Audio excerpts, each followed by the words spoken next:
I'm J.G. Michael, and this is Parallax Views.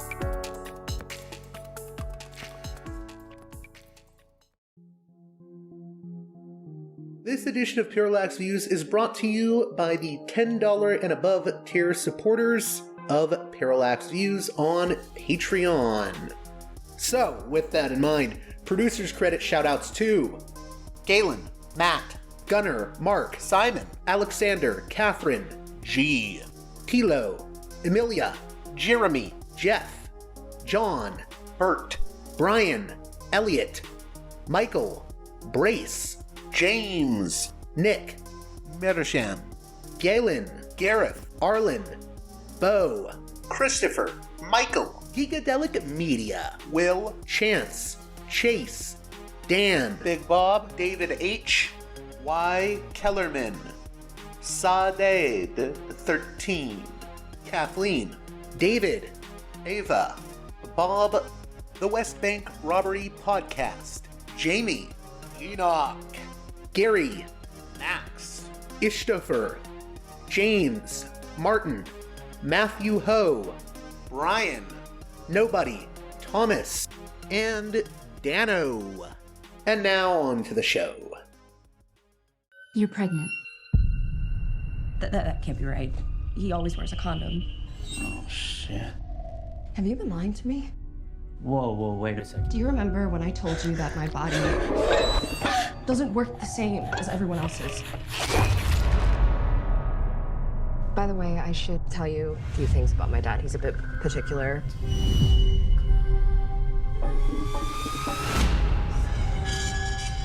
I was more of a cat person. Are you gay? But I think your dad and I see eye to eye. He doesn't really like anyone. Oh, hey! It's time. Dad! No, Dad! If we don't feed it, it will start sucking on her blood to survive. You can't give birth to this thing. Of course not! I've been freaking out since this morning. I really thought you would grow up normal. You ain't family. You are the turd in the way.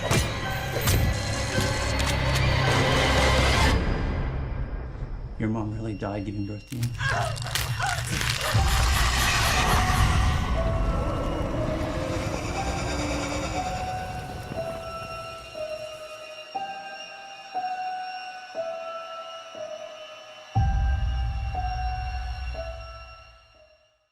What you just heard was the audio from the trailer for the new body horror comedy, The Fetus, starring Terrifier 2 and 3's Lauren LaVera and horror icon Bill Moseley, otherwise known as Otis Driftwood from Rob Zombie's House of 1,000 Corpses and The Devil's Rejects, as well as the demented Choptop in Tobe Hooper's The Texas Chainsaw Massacre 2. It's body horror by way of demonic pregnancy with a heaping helping of dark humor that's going to be relying heavily on practical effects, something that I'm sure fans of 80s horror like The Thing and Nightmare on Elm Street will be very happy with. It comes to theaters unrated on March 7th, limited theatrical release.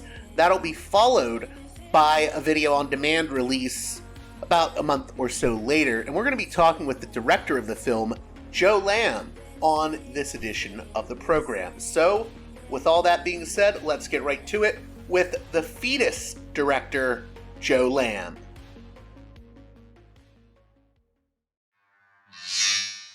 Welcome to Parallax Views. The guest that I'm really excited to have on, Joe Lamb, is the writer and director of the upcoming horror movie that will be out in select theaters on March 7th, The Fetus, starring Terrifier 2 and 3's Lauren LaVera and legendary genre actor Bill Moseley of House of 1,000 Corpses, The Devil's Rejects, and Texas Chainsaw Massacre 2. This interview was made possible by another star of the movie, Rachel Keefe, who suggested Joe to me. How are you doing, Joe Lamb? I'm great, JG. Thanks for having me on your show. So before we get into the movie itself, how did you get the film bug? I've heard that you were a big fan of Citizen Kane growing up. Yeah. It's because my English teacher decided to play that movie in class.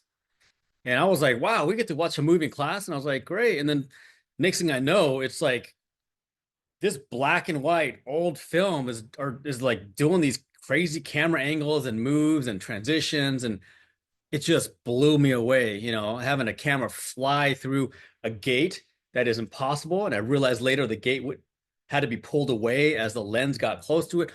All these little tips and tricks that I realized that there's a craft and artistry behind filmmaking. I thought it was they just pumped it out like pencils. I had no idea.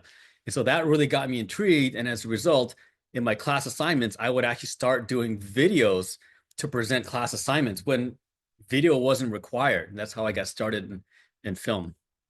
I was going to say real quick on the Citizen Kane thing. The thing that blew me away about that movie when I saw it in film school was, it's a drama, but it sort of blends elements from different genres. The whole opening feels like a gothic horror movie when they're showing his estate, and it's almost like an old Boris Karloff movie, but it mixes like documentary elements, or elements that you would see in documentary films with horror elements, with drama elements, with comedic elements. It's sort of like a genre mashup in a way. Is that what drew you a lot to it? There's even mystery because honestly, you never see the face of that journalist or that detective. Sorry. It's just phenomenal, the use of light and shadow. Yeah, having so many things rolled into one movie, and the guy did it when he was 21, wrote, produced, directed, and acted in it is phenomenal what he was able to achieve. Yeah. So with regards to the fetus, I'm just curious, how did this film start coming together? What was your journey to writing the film? I was first approached by a producer to direct a horror movie, and I wasn't crazy about the script because my last film won 56 awards, short film, and I was shopping around to virtual Cannes. This is during the pandemic, and he saw it and he was like, "Oh, I'd like you to direct this movie." And it was like this guy being chased by 3 demonic women and he kills all of them. And I was like, oh, I can't do this. This is like a straight slasher. But at the same time, the implications of a guy killing three women, yeah, they were demonic women. And so I said, well, can I write something else that has this like similar cast, location, budget range? And he's like, yeah, sure, have at it. So I wrote a 3-page treatment, sent it over. He liked it enough. And I said, in 30 days, I'll give you a first draft script. And he was like, yeah, sure, Joe. Later on, he told me, like, I didn't believe you. Like, everybody talks in Hollywood. Sure enough, 30 days later, I delivered a full screenplay to him. And he's like, hey, this is good enough in terms of your writing quality. Let's develop this further. So as a result, 45 drafts later, 1 year into it, out came the Fetus. And it was something where I wanted to see something I'd never seen before. Because the movies that blew me away when I first saw them, I mean, like The Thing, The Fly, even a movie like The Matrix, just things that I had never seen before, put on screen. I was like, wow, like I want to do something like that. I don't want to tread the same old thing that other horror filmmakers have done before. I want something fresh, exciting, and new, and something that had meaning and characters that you wanted to follow. Love or hate, you want to see them evolve and go on this journey with them. And that's really what I was going for. I was going to say, so I know that I've seen some people draw comparisons to other movies.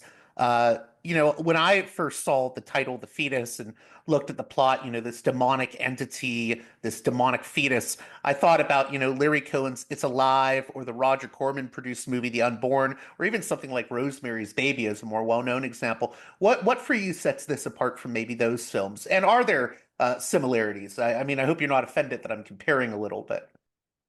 No, that's not at all. I mean, the one I've seen out of those is Rosemary's Baby. So yeah, big fan of that movie. It is a dark, depressing ending. I think they never even show you the baby unless it's like a very quick frame of it. But that was fascinating to me because you're dealing with something that she was dealing with something that was unexpected, unwanted, forced upon her. But in the end, she's like, she gives into it. She embraces this child that is born from evil or Satan. So I found that fascinating. And, thinking of that plus The Thing and Nightmare on Elm Street, really those three movies kind of formed like what I wanted to do with the Fetus, and have this roller coaster ride of all this craziness, zaniness, but at the same time have these characters that you would actually believe were going through the situation. So the writing had to be done in a way where it felt natural, it flowed, and born out of the situation, especially the humor elements out of it. I didn't want something that was slapstick humor, that someone's standing there making jokes, making fun of someone else or the situation. It just had to come from the drama that was unfolding, which is kind of pretty crazy in this story. Can you talk a little bit more about the comedy element? Because, I think people are going into this thinking, oh, body horror, that's cool. But I think there's also this comedic element that I don't want people to overlook when they see the film. So it's a body horror comedy. Well, what's interesting is people have said that it covers a lot of horror genres. They say body horror, creature feature, pregnancy horror, demonic possession. They say slasher and comedy. So they're throwing in six things. I was not intending to try to cover that many subgenres, to be honest. I really wasn't. But they're picking up on it, I think, and it's great. And they say it works. And so the comedy is something that when I initially wrote it, I was writing it as like serious. And I didn't realize myself that I was putting the comedy into it until I had one of my producers read it. And he said, Joe, this is really funny. I'm like, what are you talking about? I'm a serious filmmaker here, but he's like, no, you've got this happening and that and that. It's like the ridiculous situations. And they're saying these lines. And then it took a long time. It took a few years for me to embrace calling it a horror comedy. And it is from one of our producers, Brent Trotter, who really said like, this is funny, Joe, like, don't try to deny it. And, we found actors that really fit the mold and knew what to do with the material as well, and just lean into it. So that I was fortunate in that.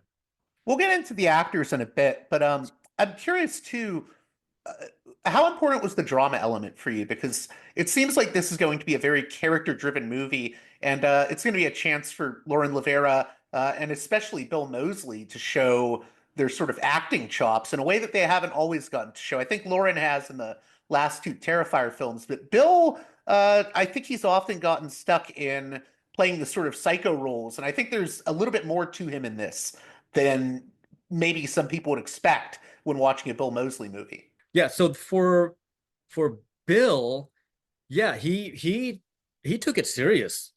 I'll be honest. I know some of his roles, he really, pushes the envelope in terms of like the craziness in terms of his behavior. But in this regard, he is a father in this, so he has to play that role of being overprotective of his daughter, and determining who's going to be right for her, who's not going to be right for her. And this guy Chris comes along, and he's like, "You're not right for her. You have a long ways to go to step up." And he just doesn't believe in him, in his ability to man up and care for his daughter. And so he's kind of almost like a father figure to him, but in a bit of abusive way. Just his approach, because he's got an old school baby boomer kind of approach. And then we've got this younger guy that he sees not as a man, but as a boy, or still as a child. And he calls him boy a couple times in it, So yeah, Bill took it very seriously. But at the same time, he's able to unleash. And there is a scene that is my favorite scene in the movie where he actually sings, and he sings Amazing Grace, right? Yeah. Yeah. And it's like the character just called him a psychopath. And we know from his actions that this guy's got a few screws loose, but yet he's singing.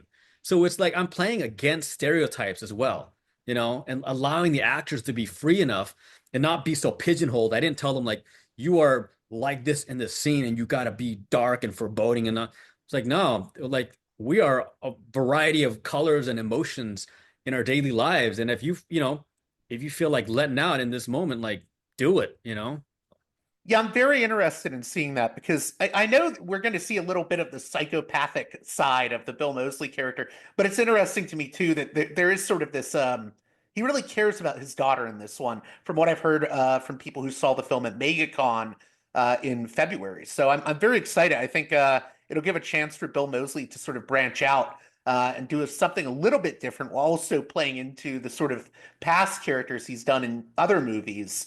I'm curious, though, you mentioned the screenwriting process, and there were, how many drafts did you say there were? 45. What were, as a screenwriter, maybe you can talk a little bit about what are the trials and tribulations of writing a movie like The Fetus? What was the most difficult part of it, and what is your advice to screenwriters?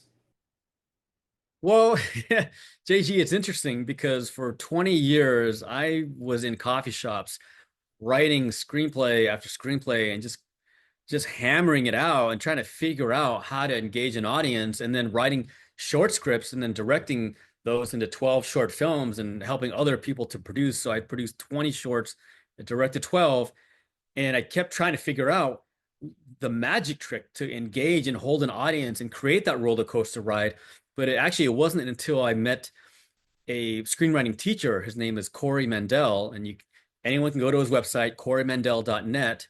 And he wrote for the studios for 11 years, and he was first picked up by his screenplay sold to Ridley Scott. It's called Metropolis, and it was never made into a film. And unfortunately, he's got a credit that is really not the best out there. But when I took his course, these 3 courses, he broke it down and turned it into a science. And I was like, wow, I can actually use this now. This is like a tool, like a hammer or saw and all these things to build a house.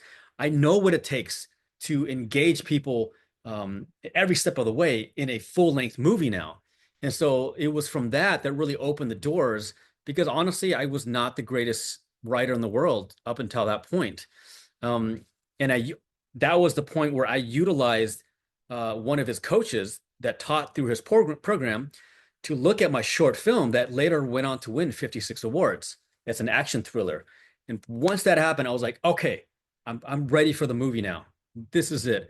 But because I had those tools, even though it took a year and 45 drafts, I knew how to tinker and fix and mold it along the way. And not only that, I would show it to friends, professionals in the industry, and then I would hire screenwriting consultants, and I would hire my teacher, and all the feedback accumulated into what became the final draft of The Fetus. Were there any what was the biggest hurdle you had writing it, out of curiosity, if you're okay with talking about that? Yeah, of course. The biggest hurdle was really figuring out the through line of each character. Like, okay, this one character has this trauma. How do we visualize that, create all these obstacles to challenge that trauma, so this person either crumbles or rises up to the occasion to overcome the trauma and become a new person.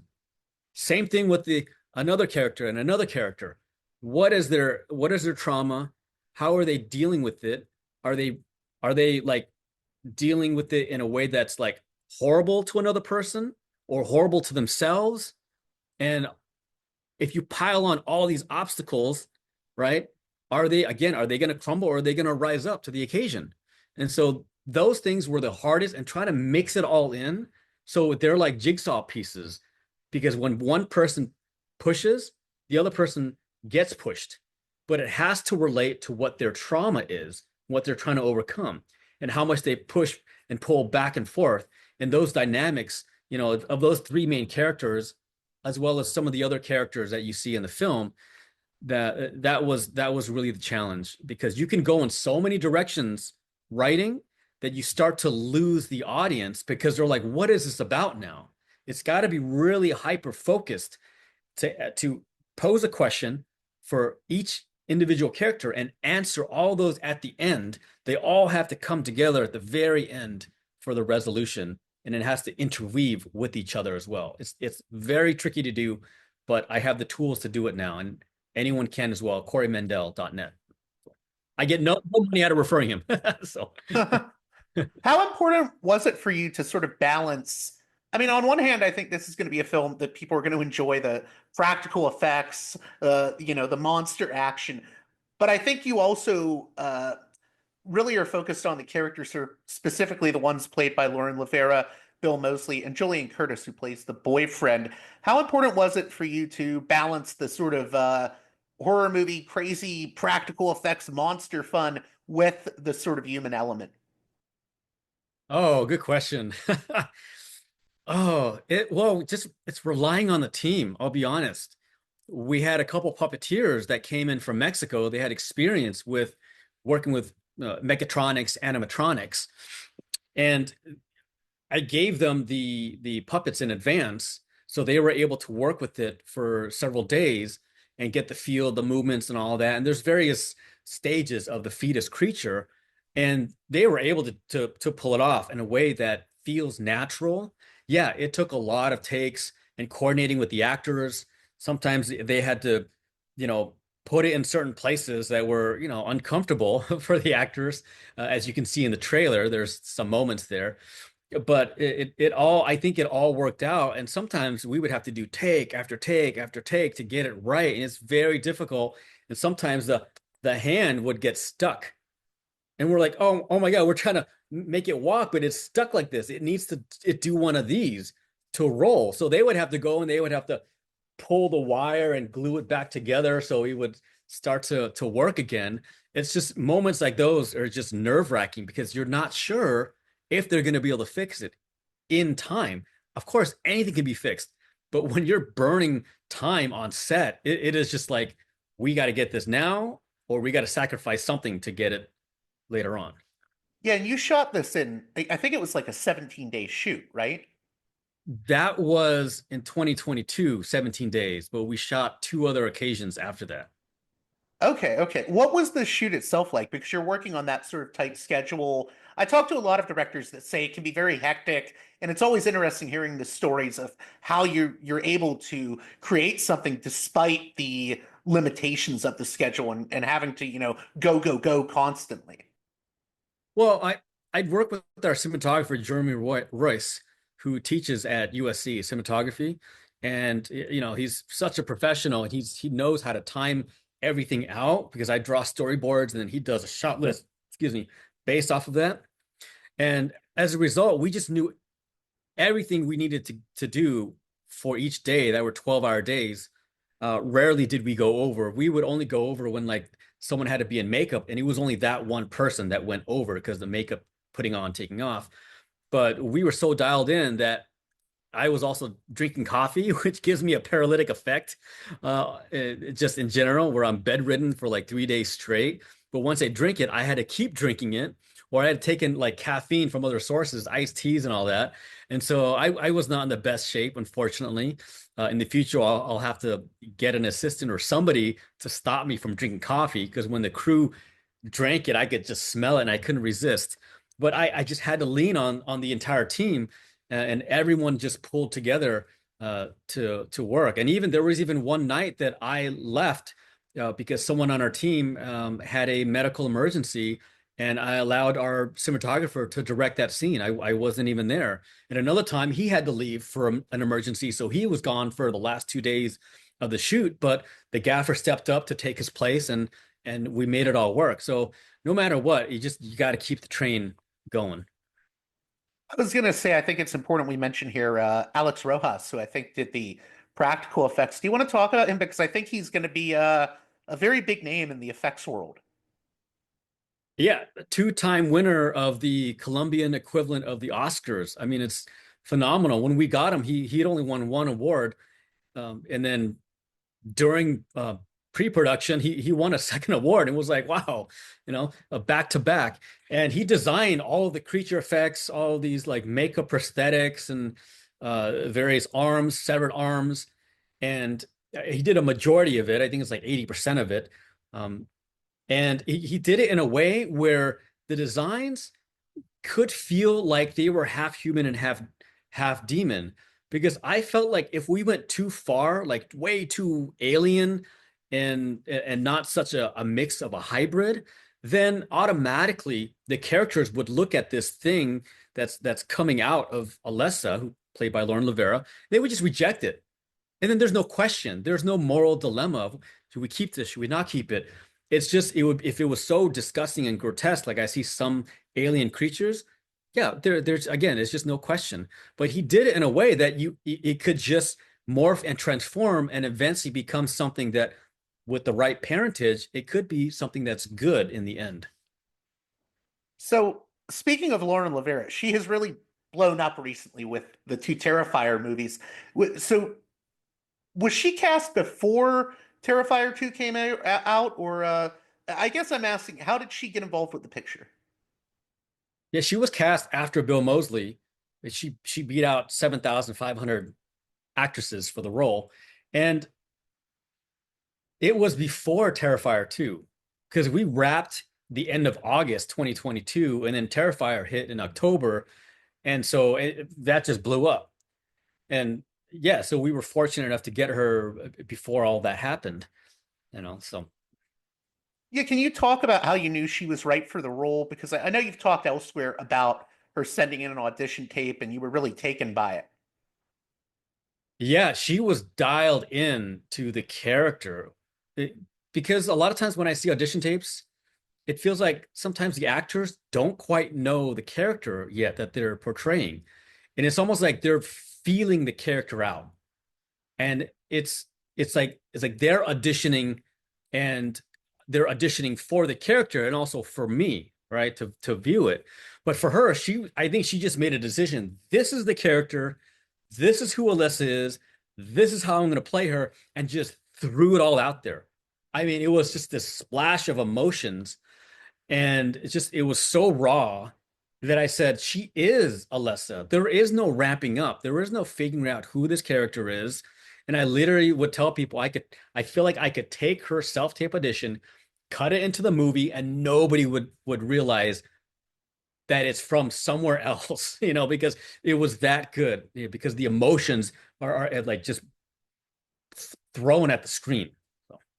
Do you want to talk a little bit about the sort of, I know you take this very collaborative approach to filmmaking. It's not just one person. It's not just you. You also want it to be a collaboration with the actors, with the crew. And I know you gave Lauren and especially Bill Moseley a chance to really take the material into the directions they wanted to take it. And maybe sometimes that even, was different from your original vision. Could you speak to that? Yeah, and you do great research, by the way. So it's you asking some very good questions that are insights that you have already. Yeah. So, so you're saying in terms of allowing them to craft their characters, it was something where, first of all, Bill doesn't do rehearsals. I had to just accept that at his level, 40 years in the industry. I just accepted that. His manager told me, but we did have discussions on how he wanted to approach the character, and I pulled it from him. I said, well, how do you see Maddox? Because I don't want to put something into you, a perception, if you're feeling or sensing a different way that this character needs to be portrayed. Because for me, in my mind, when I write the character, they're perfect. And it's just like because it lives in my mind, everything makes sense. But it has to make sense to somebody else, because they are reading what I've written. They have to translate it and use whatever tools that they have, their mannerisms, their behavior, their personality, the way they speak, their cadence. And there are times where on the first day of shooting, there were like 4 or 5 lines of him on the porch with a shotgun. And he said, well, why don't I just throw all this out and just say this one thing? And to be honest, most directors, I think, would say, no, I wrote this. You just say it like this, okay? But when I heard him say that, I was like, he is taking ownership of Maddox. He's not listening to me anymore. He's listening to what's written on the page and what the character is saying to him. And I said, Bill, you run with it. That's what you want to do. You take it. Because I do have to I have to check it over, of course. And I have to quickly work in my mind, is this going to work for the scene, for the character, for the story? And as long as it does, then I say, yeah, go for it. And that was the rare time where he threw out so many lines. Other times he would go by the script and he would just make little fine-tuned adjustments to make it work for him. And I never wanted the characters, the actors, to be so locked into the script where it feels uncomfortable or unnatural for them to share. I want to delve into that a bit more. Was there any, how would you say how Moseley interpreted the character was different than maybe how you had it in your head, this character of Maddox? What was there anything key that was different in how you two interpreted the character? Oh, completely different. I'm just like, it's almost like close to night and day, because my original vision of Maddox was this old man. He's run down. He's like smoking pipes. He's totally disconnected from other people in a way that was like he couldn't help himself but be disconnected, especially when Alessa brings Chris around. And he's just like grumpy and grouchy and it's just worn out, almost like someone who's had long-term PTSD from the Vietnam War and hasn't escaped it. And I was doing that the way I wrote it, and in my mind was that you could see a certain transition at a certain point in the movie where he would come out of that. But the way he portrayed it was more like a caring, protective father. And he still had the disconnect from the boyfriend Chris, but it was purposely disconnecting, as opposed to just that's who he is and he can't connect with people. And so it's almost more insulting in that way, where he's choosing to behave that way. So, and he was more neat as well. It wasn't just because he was blind. I thought, oh, blind people, they can't see anything, so the house is going to be a mess. But that's actually not true. And I realized that later on. So his choices of being neat and being more conscious in his behavior, I think made it more relatable for him to be a father to Alessa. Otherwise, it's kind of like, how could this guy who's so disheveled and worn down, how could he raise a daughter who is like this, who is very strong-willed, opinionated, and fierce? With regards to Lauren LaVera, I'm curious, since you've worked with her, what do you think it is about Lauren she's really just caught on? And she's a very photogenic actress, but I think there's more to it than that. I think she's very hardworking for everyone I've spoken to that has worked with her. And also, I just think she has a way of connecting with audiences. I mean, Terrifier 2 and 3, she really blew up with those movies. And I think people connected to the character, in a way that wasn't necessarily true with the Terrifier movies that came before her involvement. I think people really latched onto her. She is sort of the new generation's final girl. I think there's something that people really connect with her on and really like about her. She's a very likable actress. What do you think it is about Lauren that has made her sort of the new final girl for, a whole generation of movie viewers? JG, I wish I knew.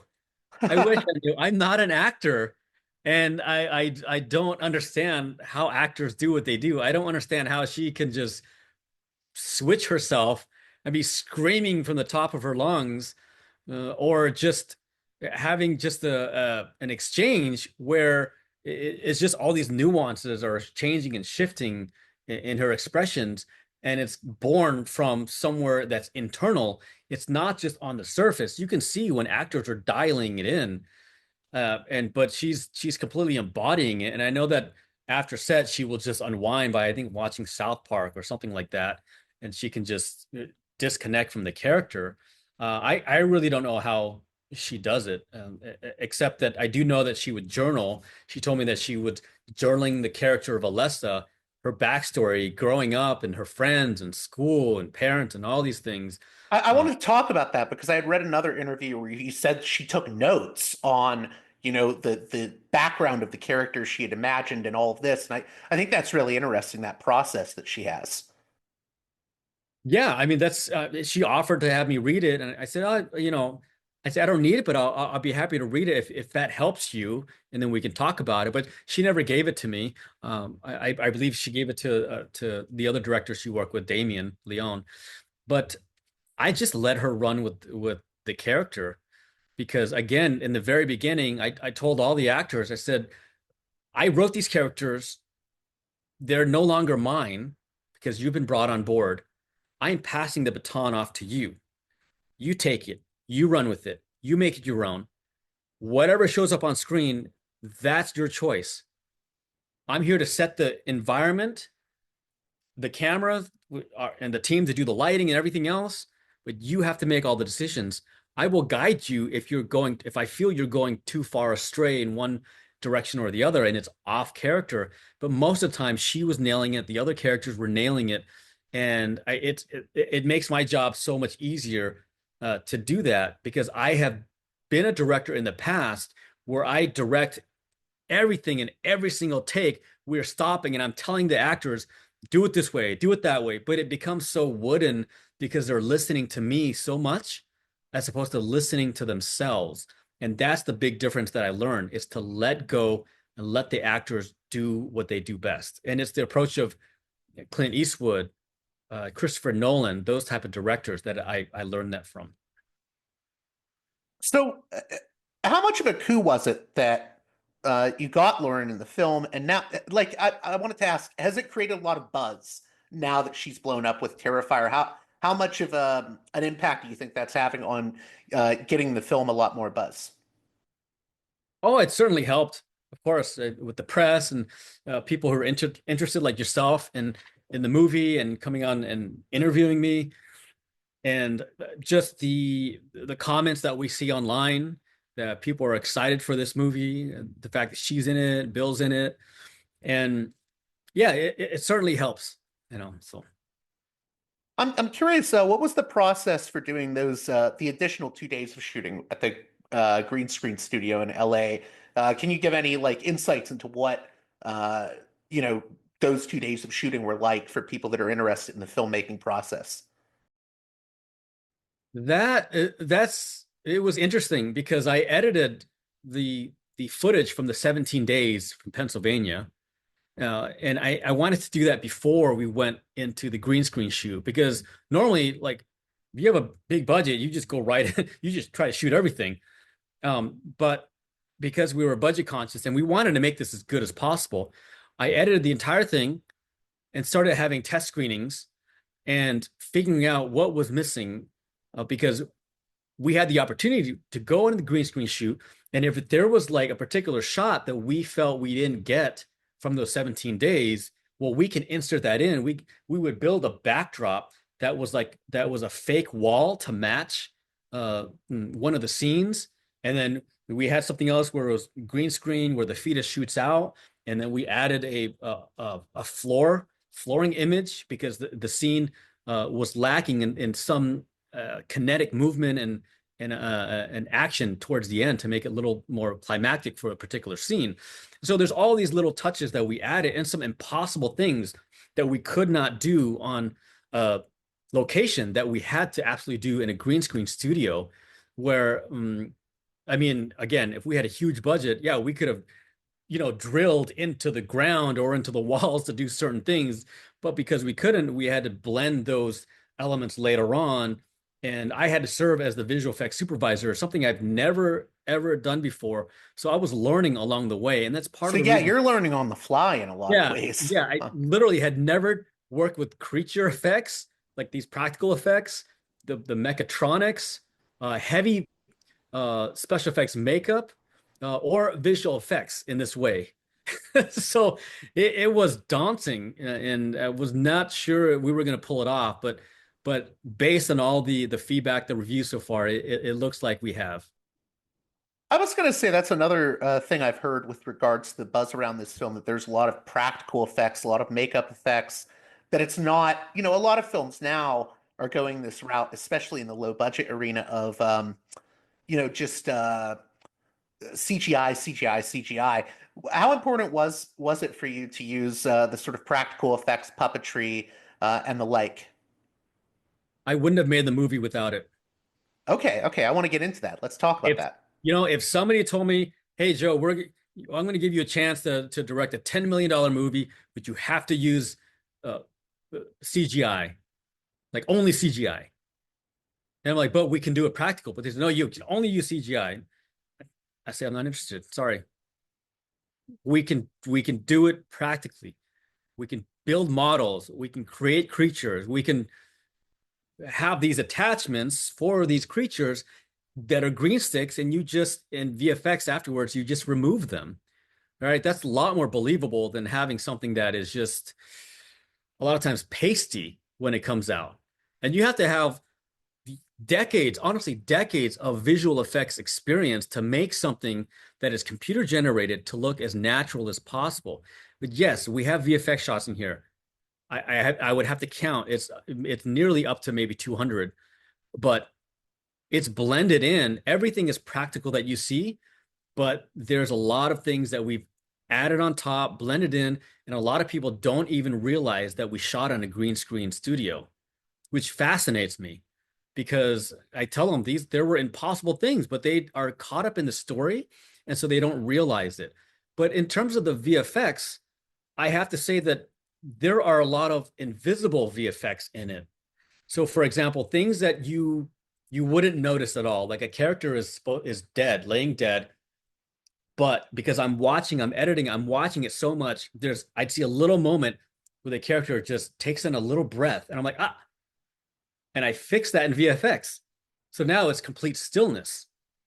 And so there's just all these little things like that. And it's even like just there's a mirror back there and there's a boom in the mirror. It wasn't in the shot here, but it was back in the mirror. It's like, ah, so we got to get rid of that. So it's all these little things that to me, when I see it in a movie and it takes me right out, I was making sure to smooth out all these things so it's a seamless experience. Yeah, it sounds like you were doing the thing that I like, where I've always said to people, I'm fine with like CGI and VFX, but it should be there to complement the practical effects. Yeah, absolutely. Yeah. I can't stand it when it's just things stick out like a sore thumb and I'm like, oh, oh, really? Yeah, it just ruins the experience. You know, it's like you're going on a roller coaster ride and suddenly it stops and you're like, oh, but this was the good part. Okay, now we got to start again. And you're like almost like having to get momentum again after that moment. So one thing I wanted to talk about with you is where did the original inspiration or spark of the idea come from? Because this movie is dealing with some like serious topics that I think people could find relatable, in ways you could tie this movie to like the debates about pro-life or pro-choice, or even the issue of safe sex and condom use and things like that. It touches on real world issues. So I'm wondering, where was the spark for the idea? Where did it come from with you? Well, speaking of that backdrop, it was really something that I like to have social commentary in my movies. I wanted to have something where people would want to talk about and debate and do it in a healthy way and not be so preachy on one side or the other. Because there are a lot of movies that I've seen and they're just like laying down the hammer of what their views on this particular subject are. And it's so heavy-handed that there's almost no room for discussion. And it's like, well, you're trying to shove this thing down my throat. And it's also, the message is so heavy-handed that the storytelling doesn't support it. It's not blended into the storytelling. It's the other way around. And it's almost, because it becomes preachy, it turns me off. And I think it can turn other people off as well. So my goal was to not make it such a forefront, put it in the backdrop and mix it in with the storytelling. So the storytelling is first, the characters are first, and that was the backdrop. And not only to have it as the backdrop, but to make it in a way where it wasn't so clear cut. Because yes, our nation is divided on this topic of pro-choice, pro-life, but because I have a half human, half demonic fetus, it twisted a little bit, because like, who would really want a demonic fetus inside of them that if you cut it, it threatens your life. If you give birth to it, it can threaten your life, because Alessa's mom died while giving birth to her. But not only that, even though it's coming out and it's killing people, it has the chance to be good with the right parentage. And they start to realize that, and it's those elements that I've actually had someone from, it was Chris Gore from Film Threat. He personally told me, like, Joe, you're covering this topic in a way that is not offending anybody, but it can be debatable and it can be a healthy discussion. Because he showed up to our LA premiere to watch The Oh, Fetus. really? Okay. Yeah. Wow. Yeah, I'm a big fan of Film Threat, actually. It's interesting, too, because I think in some ways what you're trying to do with The Fetus and sort of the social commentary, it's similar in a way to, I mentioned Larry Cohen earlier. He was a big guy when it came to making genre films as social commentary, but even more well-known directors like John Carpenter and Wes Craven, they always had social commentary in their films. I mean, look at Wes Craven's Scream movies. I mean, these are movies that deal with the intersection between violent media and teenagers who watch that media. I mean, there is a social commentary element, but it's not done in a way, someone like Wes Craven or yourself or John Carpenter, they're not pushing a message in a way where they're beating you over the head with a hammer. It's sort of like they're trying to seduce you into thinking about these things, and the social commentary or the themes are there in the background, sort of, and it supports the story, but it doesn't take away from the entertainment. Right, right. It's like, because anyone watching it, they can say, well, these characters are right in their stance. No, these characters are right in their stance. When that's where the debate comes in. It's kind of like the ending of Inception. Christopher Nolan doesn't tell you whether that character Cobb is dreaming or awake. You have to decide. But as a result, it engages the mind far more than having something that is like, yes, this is it. This is the right way. This is the right way to approach this. So that's why I chose to present both sides in this. Yeah. Now, I know there's some interesting stories that you have about the test screenings and then how that affected the film, because you actually went back and changed a few things, I believe, after the test screenings. Let's talk a little bit about that. Yeah, the test screenings, it was because the audience was so engaged, and as the climax came, it was rising climax, rising higher, higher, higher, and then just boop, it just stops. And they're like, Joe, this is really good. We're really engaged, but then it ends abruptly. And I thought, oh my God, this doesn't work in the way it needs to. And I hearkened back to when I had written the screenplay, the 45 drafts, and then I realized that there was this other ending that was percolating, but I was really afraid to do it because we had already locked in the dates for shooting. We'd raised all the financing. Well, we had our cast in place, that if we were to actually do this additional ending, everything would have had to been postponed and pushed later. And also, there was so much craziness in the movie already that I didn't know how to do this extra crazy part. Yeah, it would have saved us money to actually do all of it at once, but I just felt like in the back of my mind, and I kind of knew this, that little voice that says, you know what, you're gonna do this, but it's gonna happen later. And then I just put that aside and I said, let's focus on this for right now. And so, yeah, based on the test screening, it brought that back up, that extended ending. And so, yeah, 2 years later. Was it just, what was the test audience response like? Did they enjoy it, but they felt maybe the ending was it too abrupt for them, or? Yeah, because it's like the Deus Ex Machina, which is, they call it the God machine, that just comes in and is just resolves the issue for the characters. And so it was like the characters, they need to solve their own problems, not have someone else do it for them. And that was the issue. Yeah, the story still could have worked, but it wouldn't have sunk in deeper in terms of what the message that we had of these full character growths. It felt like stunted. We stunted their growth by doing that. I got to ask, you mentioned earlier the Bill Moseley Amazing Grace scene, and I'm looking forward to seeing that. What was it that was so, standout for you about that? It's just, he's portraying this, first of all, it's this overprotective dad, and then you start to see that, like, oh, he's kind of psychotic. And then you start to, later on, it's like, he's doing some things that really crossing the line, but he can let himself go and be playful in this way. And that's an unusual approach, because a lot of times I've seen in movies and TV shows, the psychotic killer just, it stays one way in terms of like their mannerisms, their behavior, their broodiness. It's rare that they will joke around and take light of the situation, because they have other concerns going on, getting caught by the police or whatever it is. But for Bill to pull that off and people to really enjoy it and feel unease with it, I think that's a real gem in our story. I'm curious, and I hope this isn't an out of left field question, but what is the response of women who've seen the movie been like? Because, I think that the pregnancy angle to this movie is very interesting for women, and women make up a very large portion, or significant portion, I should say, of the horror movie going audience now.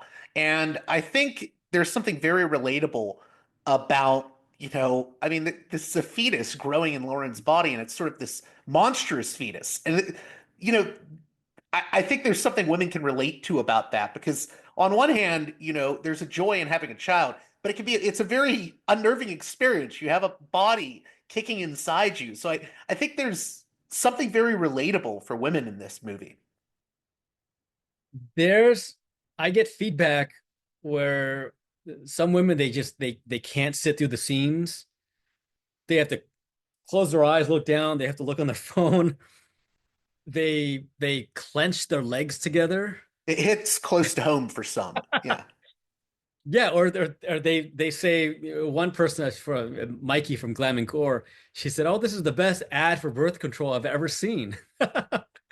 They think twice about having kids. That's not my intention at all. Not at all. Because when I watch it, I don't buy into it, because I know all the behind the scenes stuff, the inner workings of it. It's kind of like the magician doing magic. I see all the magic tricks. So for me, I'm very removed from it. But for women, yeah, it affects them I think at another level than it does men. And they can feel the pain. Sometimes they say that they're like, I felt her pain in those moments. Before we start closing out, how can my listeners see the film? Because I know it's got a few screenings across the country, but like if I have listeners that aren't in the areas it's showing, I do know that you have a VOD release coming out, I think a month after the theatrical run, right? Yeah, right now, if your listeners go to thefetusfilm.com, they can get tickets, especially if they're in Michigan, because we have 7 theaters out there. We're looking to open more, depending on how the theatrical run goes there, because theaters, they want to see if a small release is successful or not. So we've been doing like Facebook ads and social media posts, doing some press, all these interviews. But yeah, thefetusfilm.com, if you buy a ticket and you're not in that area, that's okay, because you will get to screen the film a month after it leaves theaters. We have to have that window buffer, otherwise the theaters are not going to screen the film. And we have bonuses as well when you buy a ticket, and it's only there's about 3 bonuses. One is a grand prize giveaway. It's a $25,000 prize where we will fly you and a friend to the actual cabin where we filmed the fetus, and you get a $2,000 spending spree. You get the wardrobe worn by LaVera. You get like a prosthetic severed arm. You get the various creature mechatronics that were designed by our 2-time award-winning special effects artist. And all that stuff adds up to about $25,000 because it's actual stuff that was made from the film that we had to pay for, and we're giving it to some lucky winner. And then number 2 is we have digital products. I'm writing a book about the making of the movie. We got a visual photo book as well of all the departments involved. The making of book is Delivering the Fetus, right? I like the title. Yeah, Delivering the Fetus, yes. And then we have a documentary called Inside the Womb, where we've already interviewed over a dozen cast and crew members. for this documentary. It's going to be 60 minutes, and we still have to put it together. And then the third prize is there's a postcard featuring Lauren LaVera, a still from the movie that you're going to get in the mail that I'm going to send to you. So, yeah, so a lot of bonuses we're giving. It's going to last up until April 8th. So get it while you can. Otherwise, after that, it's not going to be the same. How did you get so creative with regards to these sort of bonuses and, hyping the movie up? I know I think on the website I even saw there's the Fetus condoms that you can get. And I think it's very important for independent filmmakers to get creative with how they promote the film, how they get the ticket sales. How did you know I have to get inventive with this? Like, what was your inspiration for that? Yeah, and I'll pull the condom for you right now. So that's People will see this when I post the video version. this right here, right? So it actually says at the bottom, fetus prevention and STI protection. And so it's actually FDA approved. You can actually use it safely. And it's something that's multifunctional, because I didn't want to just have products that were like, oh, just pins and pens that and anybody can do, and just, I don't know. Yeah, we have postcards too, but I wanted something that came as a plot point in the movie that could be brought into the real world, and utilized. And so I have a background in e-commerce, in creating products for my past healthcare business that I was a partner in. And I just knew how to source products and design things, and I designed all of it myself. And we also have, like, in the horror conventions, we would have these models wear fake pregnant bellies. So they'd have these bellies sticking out, and people were like gawking at them like, oh my God, what the heck? Because normally a pregnant woman would not show her belly, but they were, and they were wearing the Fetus t-shirt as well, and going around handing out these little condom single packets that if you scan it, you could enter into the grand prize giveaway.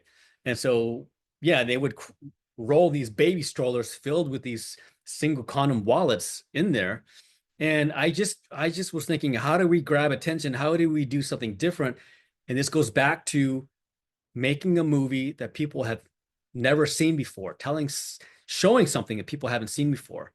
And so that's where I came up with, well, most people have not seen, someone promoting a movie with condoms or pregnant models and a baby stroller with the products inside of it. So that's what I decided to do.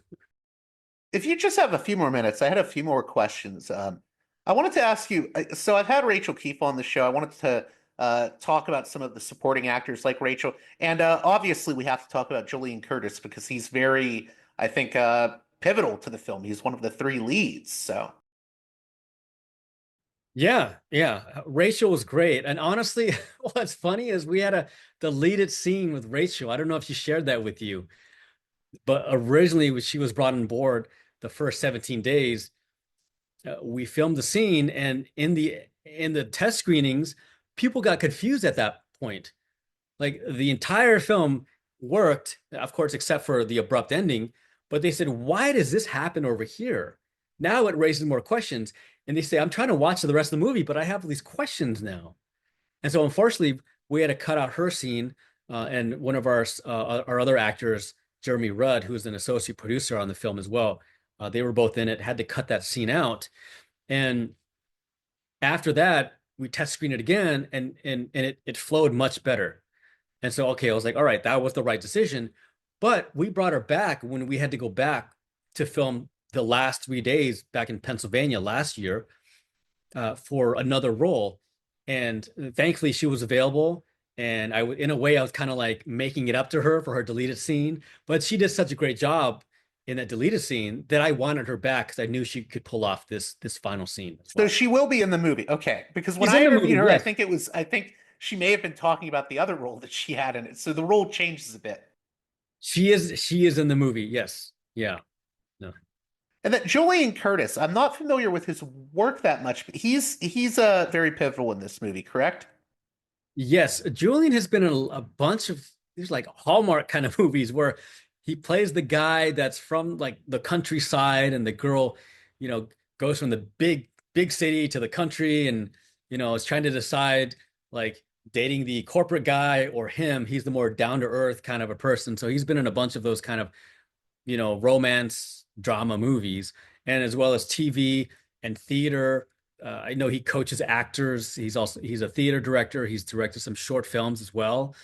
And yeah, he is someone who just understood the humor, because we had a lot of auditions, and a lot of the actors, they came in and they were very serious, like deathly serious, in their performances. And I'm like, this is so heavy handed, but I think people need to laugh at the situation of how crazy and how ridiculous it is, that it's going to be too much of a clash. Like, it's almost like you want to laugh at how crazy it is, but if the character is so deadpan and serious, it feels like I shouldn't laugh. But with Julian, he could just pick up on all the nuances, and he knew what to do with the humor and the comedy. And that's why I hired him. He had that perfect blend to go back and forth, drama and comedy. I wanted to ask too. So this movie is going to be unrated, right? I believe. Yeah. Was that always the plan, to release unrated? I mean, now with Terrifier 3, I think we're going to be seeing more unrated movies, even in theaters. I feel like the MPAA, in weird ways, it feels like it's outdated. And I think more unrated movies are going to be coming to theaters now, like I said, because of Terrifier 3. Was it always your plan to release unrated? Did you consider that a risk, to want it to come out unrated? What were your thoughts on that? To me, by default, if you're making a horror movie, it's going to be R anyways. Right. Like, I mean, there's just, how can you make a PG or PG-13 horror movie? I just don't get it. It doesn't make any sense. It's like if you made a Disney movie, like, you already know what the rating is going to be. It's a Disney movie. Like, it's never going to be an R, never going to be an X. I mean, it could be PG-13, but most likely it's going to be G or PG, right? Those two ranges. So to me, it doesn't really matter. And nowadays, especially with the internet, like, people are going to watch whatever they want, and kids are able to bypass the age restrictions, and they're savvy enough to do so. Just because it says R, I mean, is that really going to stop them? I mean, I don't know. Maybe parents could give us some slack for that, but at the same time, it's like every parent should be teaching their kids, what to watch, what not to watch. That's up to them. But the internet is also, we can't control that. So whether it says R or not, and again, it would, by default, it would be an R. I already know that. So why even go for the rating? Yeah, I think too, I think there's an underserved market when it comes to R-rated and unrated movies. Is that, I mean, we do have these sort of studios like Blumhouse that do horror movies, but Blumhouse is sort of focusing on, we want to get PG-13 ratings so we can get as many people in the theaters. And a lot of horror movie fans want to see a harder edged movie. So movies like The Fetus are really filling out that niche, and there's people that want to see the harder stuff rather than just, whatever the latest Blumhouse movie is. So I think you're really serving a market that is being neglected at times. Oh, yeah, I didn't think about that. Yeah, Blumhouse, like Megan was probably PG-13. It was when it got released. Yeah, yeah. Oh, okay. Yeah, I mean, it was good, but I also love something like The Substance, which I believe that's an R, and that's Yes. Yeah. pretty hardcore. I mean, I'm like, give it to me, like, if you're gonna do The Thing, don't go light on it, don't give me PG-13 The Thing, like, just shove it down my throat, So yeah. Last thing before closing out, I wanted to ask you, you mentioned two movies earlier, The Thing and Nightmare on Elm Street. Maybe you can talk a little bit more about how those two movies really, really influenced this one. And I'm really interested in hearing the Nightmare on Elm Street element, because I sort of get the Thing element because this is a body horror movie. But how did Nightmare on Elm Street play into it?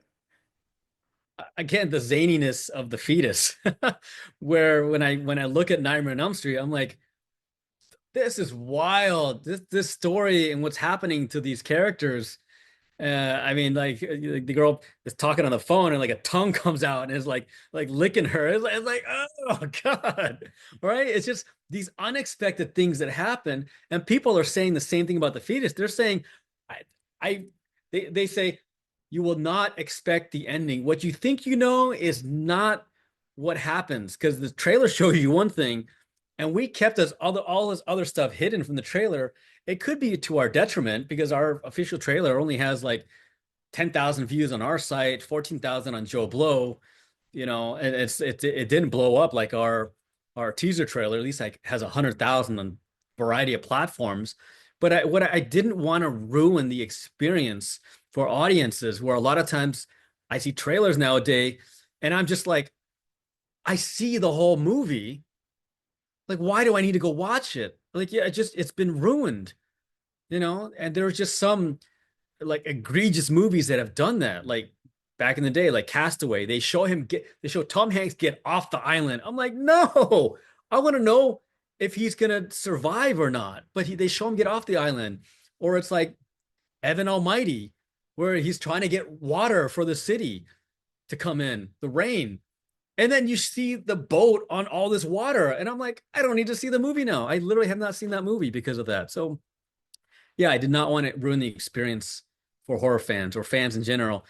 And also, what I've been finding from a lot of the people who've been watching The Fetus, they say, Joe, I stayed away from the trailer.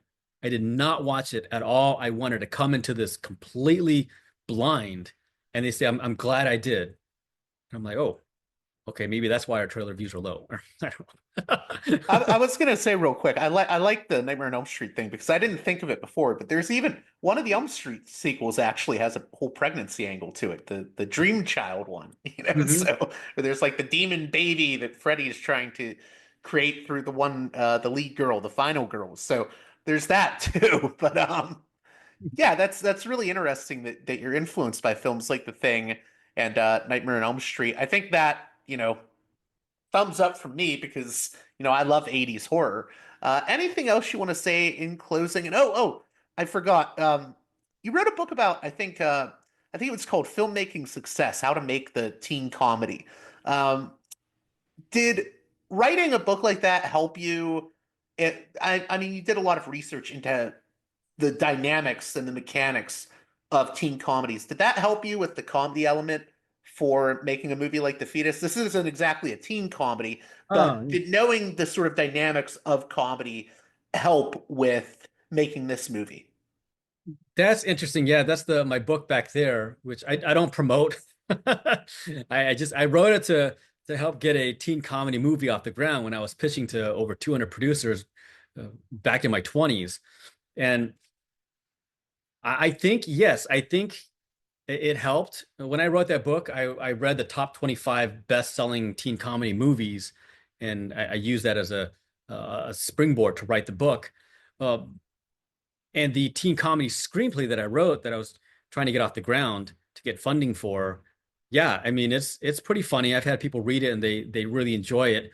And most of all, they just feel like the teenagers, they talk like teenagers, but they do find it very funny. And I have such a love for teen comedies. I'm a big John Hughes fan. 10 Things I Hate About You, those kind of movies, Mean Girls, I absolutely love. And, to blend horror with comedy, I think I had to, because if I went straight horror, like, the creepiness, the suspensefulness and jump scares, I honestly, I don't think I would have been able to pull it off. I just would not, because I have a funny sense of humor. So I wanted to bring those two worlds together. And again, based on the review so far, people have liked the marriage of the two. Also, wanted to get this in at the end here. I don't know if you had a chance to watch the Oscars, but I did.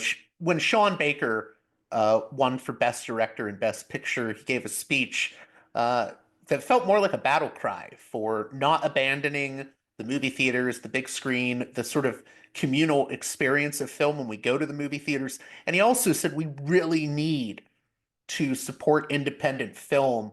What were your thoughts on that, and how important is it that you think people, how important is it for moviegoers to support independent film today, because I think we need more films like yours out there.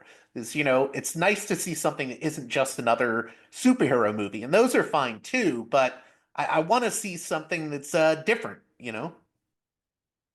I like what he said. I like the speech. But I also think that sometimes what's being shown and marketed, it doesn't align with me and what I'd like to see in movies. So my theatrical going experience has dropped dramatically over the years, because I just would go to watch these movies on the big screen and I'm just not getting fulfilled. And so it's not the theater's fault. It's honestly, it's just what's being put out there, unfortunately. And, indie is having a resurgence, I believe, especially indie horror, because we see what's out there. We see the endless sequels and remakes, and the top 10 movies every year are established IPs. And I get tired of it. And I go to the horror conventions and I talk to the fans and I say, "Oh, are you here for like the new, I guess like Hellraiser or something like that, right?" And they're like, "No, like we're here Scream 7, right?" Yeah, we're here for the original actor from Hellraiser 1. And I'm like, "Oh, you're going back. You're going back." So they love the classics. We'll keep watching the classics. And so nowadays I mostly watch the older movies because the storytelling is so top notch. And I do watch the new movies, but a lot of times, one, I'll either fall asleep, or two, I just have to turn it off after 5 to 10 minutes, because I understand storytelling structure, that if it doesn't follow a certain structure, it doesn't grab me. And it's more extreme for me because I study it. And I just look at like a lot of the flaws and the issues. And I'm like, you could have done this and that and that. You could have fixed this here. And I'm just turned off. And so the magic of movies for me has been dispelled a little bit. I imagine it's like if you're a magician, then when you watch other magicians, you know what they're doing. So it's kind of, you're seeing behind the curtain already. So yeah, so to me, a movie has to be so good, has to fire on all cylinders, like a James Cameron type of movie, a Christopher Nolan, the Scorsese's and all of that. I'm talking about the modern day filmmakers. I'm not talking about the past ones, which I could rattle off, but I'm not going to. But yeah. Well, hey, I think that's a great note to end on. I want to thank you again, Joe Lamb, for coming on Parallax Views, and let my listeners know how they can keep up with your work and how they can see The Fetus. I think the website is thefetusmovie.com, right? We have a couple. Yes, there's that. There's also thefetusfilm.com. And for our social media handles, it's The Fetus Film. So hashtag or that's literally our Facebook, Instagram, X, Twitter, and TikTok. So The Fetus Film. And last thing, JG, I will mention is that I really appreciate you having me on your show, because what you do is give a voice to indie filmmakers that otherwise don't have the big marketing budgets like the big studios. So it's huge what you're doing for filmmakers like myself. So if you can keep it up and keep helping to support us, we'll do the best that we can to make the best movies possible. So definitely appreciate it. Well, that does it for this edition of Parallax Views. Forgot to remind you at the beginning of the episode that I could use your support on Patreon at patreon.com/parallaxviews. One more time, that's patreon.com/parallaxviews. Your support is needed to keep this show going. Don't have any advertisers or sponsors outside of my Patreon supporters, so I could really use that support if you can afford it. And with that being said, until next time, you've been listening to Parallax Views with Parallax Views to Parallax Views with Parallax Views. The way out is not simply to say, don't do it, just to prohibit. It's nothing else. If we don't do it, others will be doing it like crazy. So, we have to confront the problem. But no, basically, I'm I know of the great anxieties, problems, new forms of control, but it's also new forms of freedom. This is why I always emphasize that internet and all this new digital stuff, it's a very ambiguous phenomenon, but it's the field of struggle. New forms of enslavement, but at the same time, new incredible forms of freedom. We have to accept the fight with no nostalgia for old, allegedly more authentic communities or whatever. I'm not afraid. I'm not afraid. I'm not afraid. I'm not afraid.